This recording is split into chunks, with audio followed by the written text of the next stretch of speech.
along to the Southampton Property Show, where I am delighted to be hosting In Conversation with John Howard. And John, it's so great to have you here at the show because you've been a landlord, property investor and developer for over 40 years now. You keep saying that, Vanessa, and every time you interview me, you mention the 40 years. Do I look like I've been at it 40 years, ladies and gentlemen? Be kind, please, be kind. Well, I guess property keeps you young. But what I was going to say, actually, John, was that you actually started out your interest in property at actually a very young age, didn't you? I did. 11 years old, my father decided he wanted to be an estate agent, having been a greengrocer. Now, if you're a greengrocer in a small town, and then you decide you want to be a estate agent, everyone tends to think, what do you know about estate agency? And of course, as an estate agent, you don't need any qualifications, and you still don't. So at 11 years old, I would cycle around finding where the properties were for sale by the for sale boards, and he'd give me the equivalent to 50 pence for telling him, and then he'd go knock on the door, get them for sale and sell them. And actually, I own a Fine and Country franchise in Norfolk, and we still do that today. I don't cycle around anymore, of course, but... Now, once you'd started in your father's business, you Yes. gradually worked your way up, didn't you? Well, I worked my way up within 4 months because I joined at 17. It was a one-man band, really. And after 4 months, my father was very ill, had to go back into hospital. So I was running the business at 17 years, 4 months, which was a complete disaster.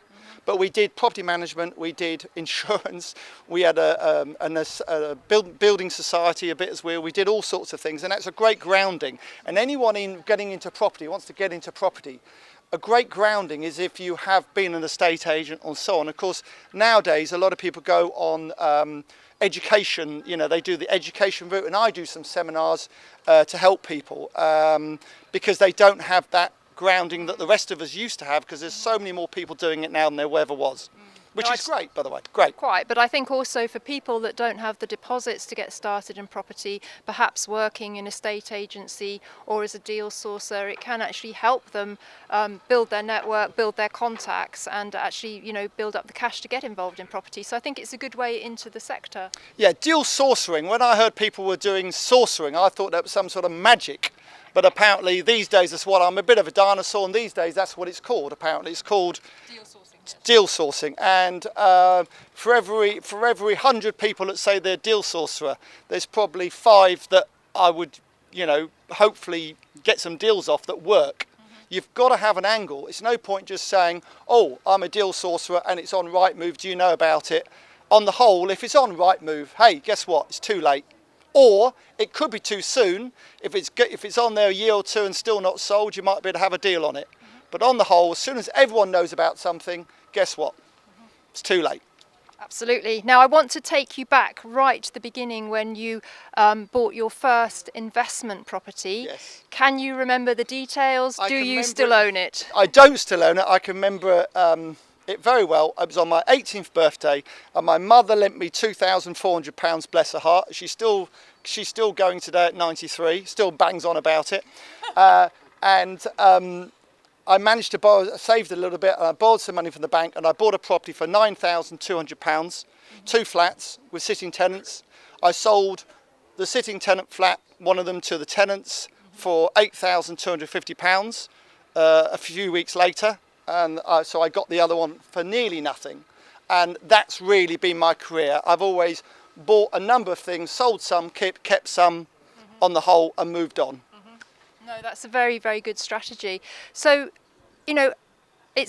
it back in your day, sorry to say again, but it was before the days of the buy-to-let mortgage. So finance was very, very different. Tell us about the finance landscape in your day and how you grew your portfolio. Well, in my day, I say my day, it's my day now. I've got a lot more to do, especially at the moment. So, but years ago, you could go to the bank, really, that was it really, and the bank would lend you 50, 60, 70%, and you know the bank manager, and he'd walk around with you and look at the property probably and go, well, John, yeah, that should be okay. And it was okay. These days, the bank manager's been replaced by, mortgage brokers, and we've got some great mortgage brokers here today. and also bridging companies, because in the old days you only went to a bridging company if you were in serious trouble, and there was only a few in the country, and if you couldn't complete on something for whatever reason, you'd go and beg them to lend you some money, literally. Nowadays people use it to buy at auction, but if you use a bridging company, they've got a great place, but remember, it's only short-term lending. Get in, get out as quick as you can. Absolutely. Now, I think if we bring you up to the current day, you've just completed a project called the Wine Rack in your hometown of Ipswich. Yes. Now, you described this to me as your most challenging project ever, and that's saying something for somebody with your experience. Some of the stuff I've done. So, what was so challenging about it? How have you overcome the challenges? Well, first of all, it was a shell. It was a building 20 stories high, and it was shell. So from a distance, it looked like, if you take that building there across there, it would be similar to that, but it is a shell. So from a distance, it looked like a wine rack, where a number of you like wine, no doubt, where you put the wine bottles in. So that's what it looks like from a distance. It sat there for many years, and I used to buy tower blocks off local authorities many years ago, refurbish them and sell them to first-time buyers. Stopped doing that in the early 90s, mid-90s, and we had this opportunity to do this block in my hometown. As my wife said, you really don't want to get this one wrong, John. I can see it from everywhere, especially when I'm in Marks and Spencer's. If you get it wrong, we're all going to be embarrassed, the whole family. I said, well, it's all, thinking of yourself as usual. But she was quite true, so very true. It's a very landmark, in a very landmark it's the position. highest building in Ipswich. It's on the waterfront, so it's very similar to this. Very, very similar. I borrowed 20 odd million off the government. They were very kind to lend me the money, but they want interest on their money because they say all of you have contributed to lending me money. So I'm delighted. So thank you all very much indeed. All the taxpayers in the room have contributed. So I'm really delighted. And thank you. You didn't have to charge me 6%, but anyway, we'll get round that one. And that's under the Homes England scheme. Homes England scheme. So we borrowed more money than any other, they've lent to any other developer privately. They've now probably lent a bit more to someone else. The scheme is 27 million pounds to do. It's going to be completed in December. I've sold 50 already. Quite often, what's really good when you're buying and doing a big block like that of 150 flats, 120, did I tell you 120 got river views? They are available. Just go on Wine Rack Ipswich. Ipswich is less than an hour from London, by the way, by now. We've got a new train service. What's really, really good about it is that they've all got river views, virtually all of them. But I sold 35 before I started to take the edge off the deal. So they all have now completed. So I exchanged contracts on those before we started the project. They've completed. That took the edge off it. So when you're doing a big development, you sometimes need a little bit of help early on, just to calm everyone's nerves. My business partner's an accountant. He doesn't like crossing the road because it's dangerous. So you can imagine how he feels about doing 150 flats in Ipswich. So we calmed him down, and I calmed the government down by saying, look, I've sold some. And we're very excited about it, and it will be finished at Christmas, before Christmas hopefully, and sales are going relatively well considering the market. Indeed. And you've got a car stacking mechanism for the car park, haven't you? So the car stacker, so there's 264 car spaces, and it's a car stacker. So you drive in, you get out your car, it takes it up, slots it in the core of the building. Now there's only 2 companies in the world that do it. And the company we used was a German company, and 2.5 million pounds to do it.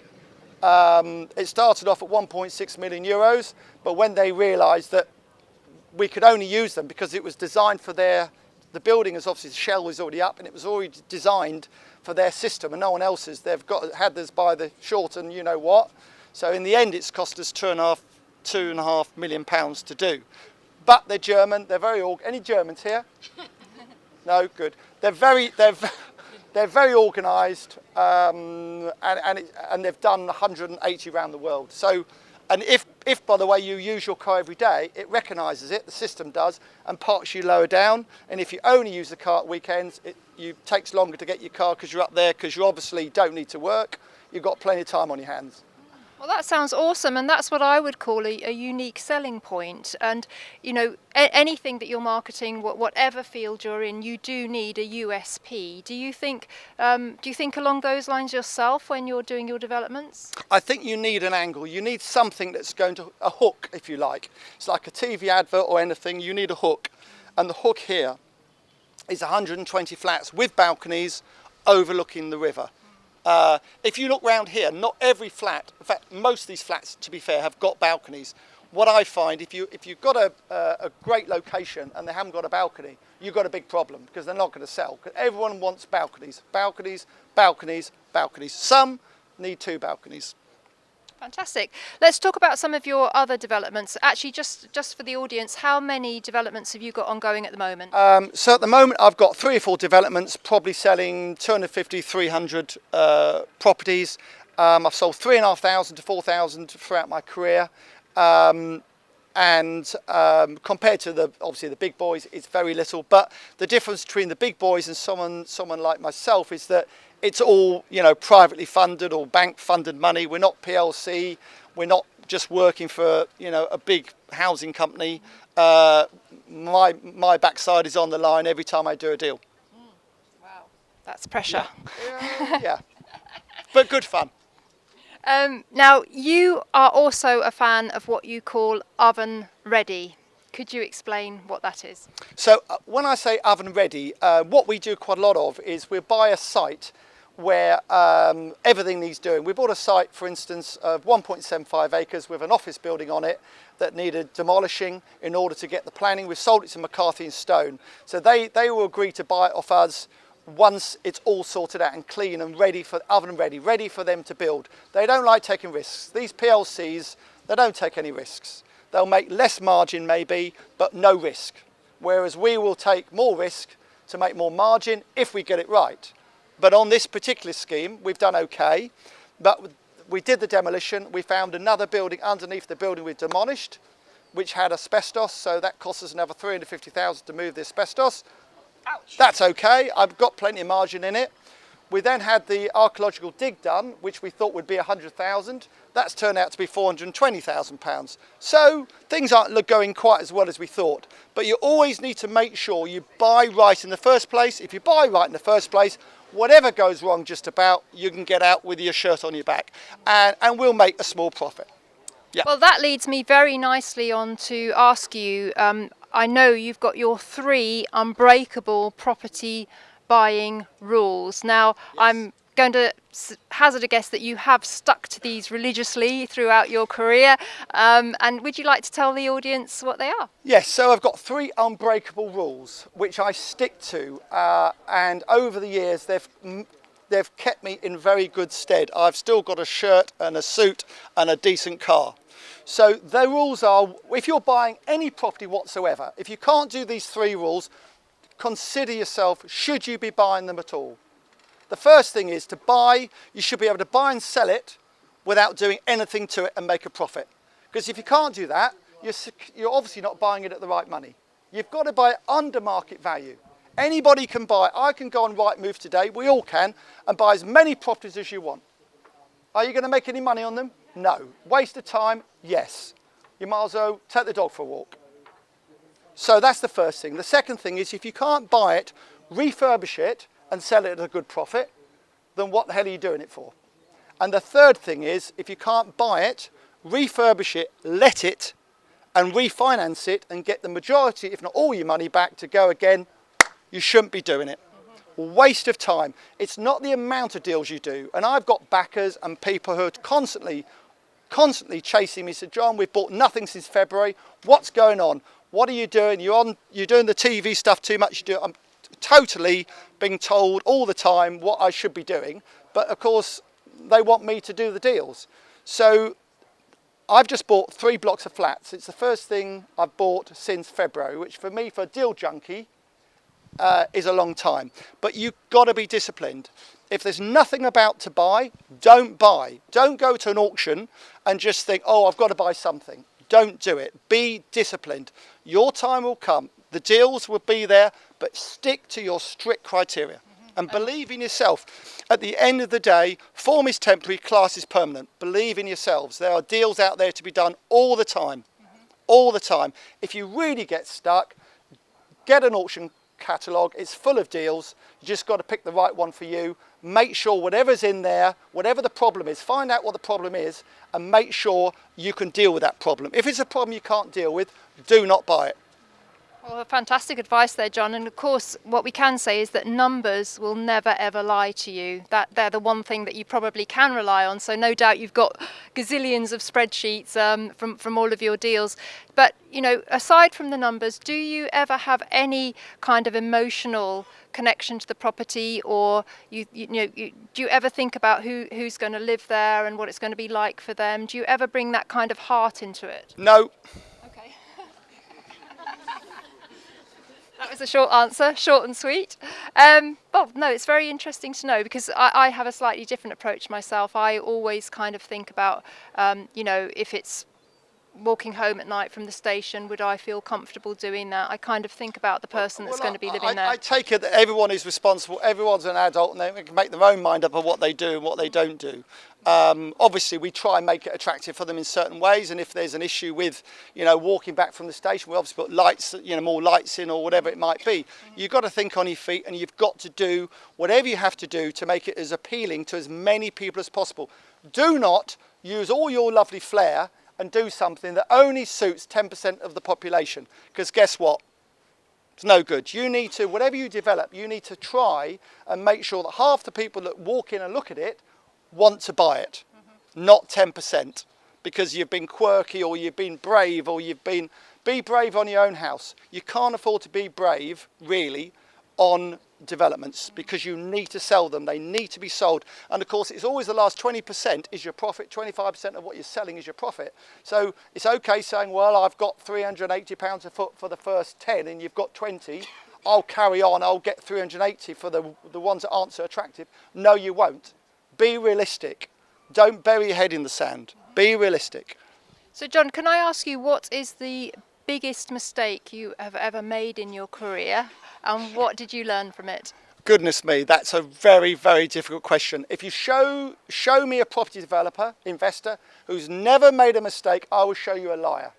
Simple as that. We've all made mistakes. What I would say, I've made too many to mention probably, but what I would say is, if you make a mistake, do not worry about it. Do not worry about it. Do not beat yourself up about it or anything.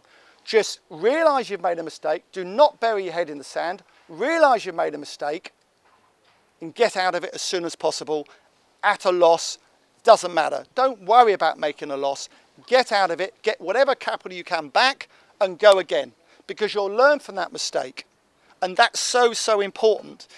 There's no point sitting feeling sorry for yourself for 5 years hoping the market will return because you've made a mistake. You want to get your money back and go again. In that 5 years, you can do another 5 deals, of which probably, hopefully, you'll make a profit on.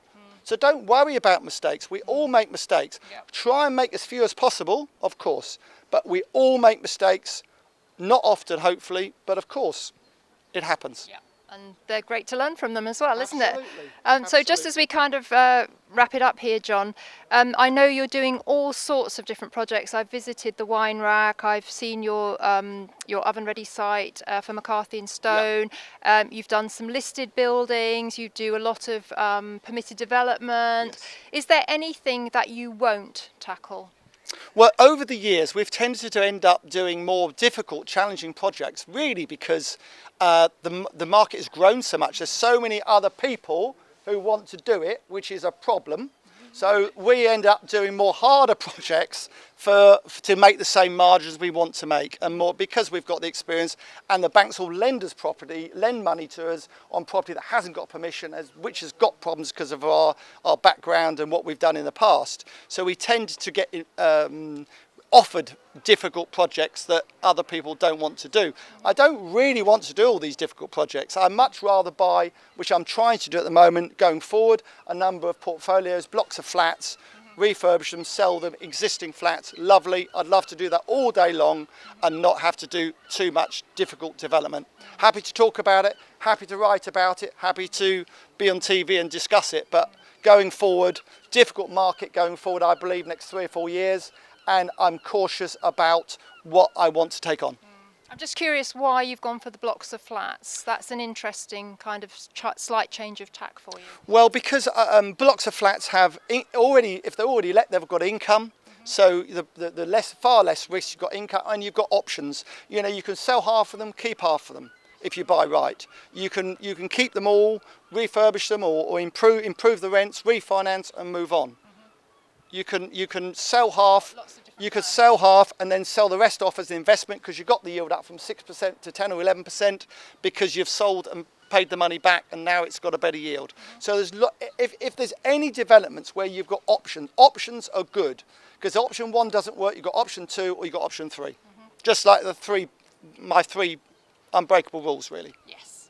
So you've been in property 40 years, John. Yeah. It served you well. Yes. Now you've written your book, you've launched your YouTube channel, you're running your seminars.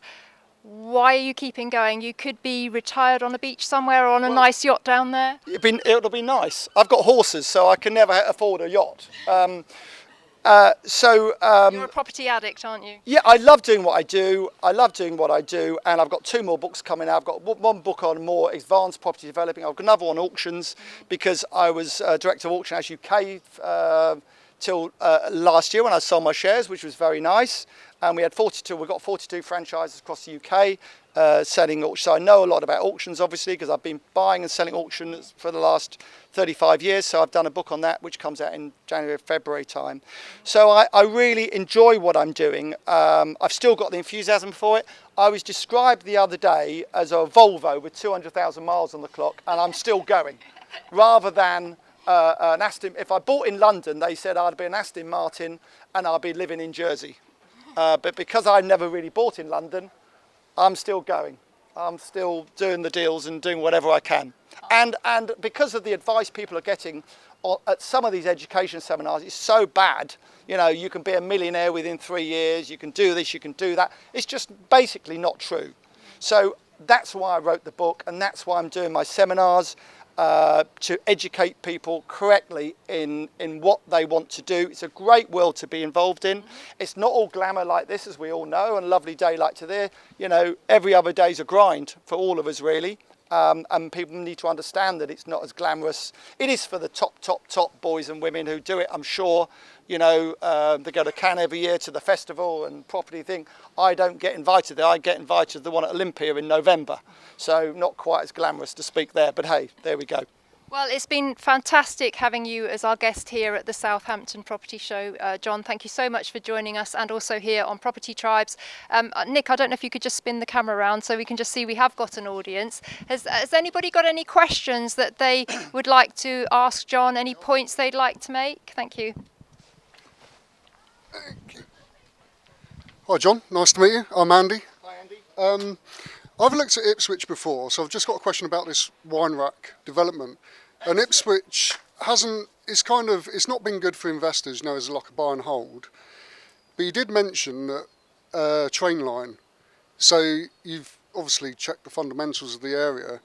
What advice have you got for those looking to buy in areas that have not performed as well as others? Like, how do you research it? How do you decide, right, that's where I'm going to go, because I can see that Ipswich is going to improve? Ipswich is improving greatly, and one of the reasons Ipswich has really been a bit of a not a sleeping giant, but certainly a sleeping town. One of the reasons is that well, there's a number of reasons, to be honest with you, but when you look at the location of Ipswich, you know, you're an hour from London by train, you're 45 minutes from Stansted, you're 25 minutes from Felixstowe, the biggest port in Europe nearly. You're an hour from Cambridge with all this technology. You've got BT at Martlesham, which is employs over 2,500 people. Technology. It's a really well positioned, and it just hasn't taken off. I would argue some of that is because you've been at a Labour council for a long time. Some people might call me biased, some people might not, but that I believe is one of the reasons. You've got to be, you've got to drive a town forward, and it hasn't been driven forward. But it's got so much going for it, Ipswich. It really has, and the rents and the property prices are very low relatively. It's got a lot of growth. I think the wine rack's going some way to also kind of raising the bar as well. Yes, if you want a luxury apartment or a very nice apartment in Ipswich, really the waterfront they've transformed it, and it's really, really. I mean, it's very similar to this. Very similar. Yeah. Anybody else got a question for John at all? Anything? Anybody want to comment on anything? You don't have to be on the camera if you don't. You can just shout it out. Gentleman there. What's the minimum margin you're looking for, John? Okay, that's a really good question. My minimum margin, net. And when I say net, I mean net of everything. I even put my own money in at 10%. So net of that is 25%. And at the moment, because the market's more difficult, I want 30%. Not less, I want more.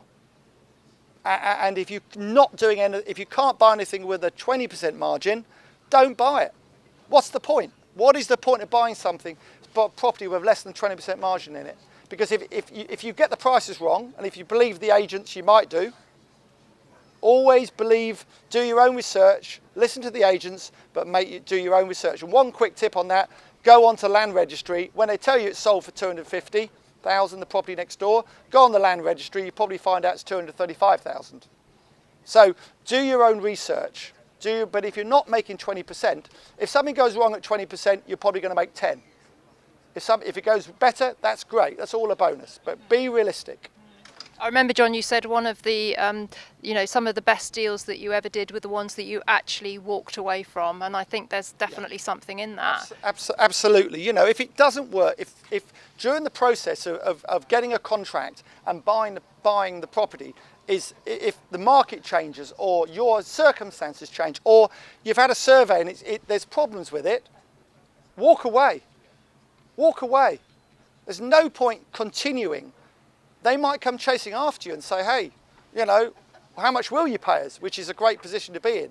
Walk away. Be brave enough to walk away. You don't need to do it. Once you get a contract, that's the start of the process. That's the start. Suss the whole thing out. That's just the start. Okay, fantastic. Oh, any other questions for John? Anybody want to comment on anything he said? Yeah.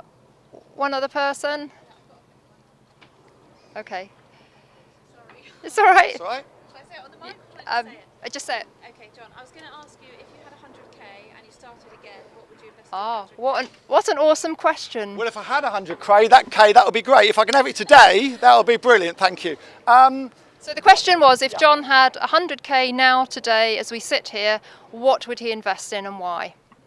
I think that's an awesome question. That's a very, very good question. Well, if you've got 100,000, that means you've got 300,000. That's the good news, because you can borrow 66% against it. So don't buy something for 100, buy something for 3. If you've got a block of 3 flats and you only want to buy one, buy 3. Because I said, if you can buy 3 flats at a discount, you've then got options. You can sell 2, keep 1, sell 1, keep 2, and move on, refinance and move on. So I would always look for a house in 3 flats, have 3 goes at something, not 1. Yep. That's what I would do. And if you've got one, where is it?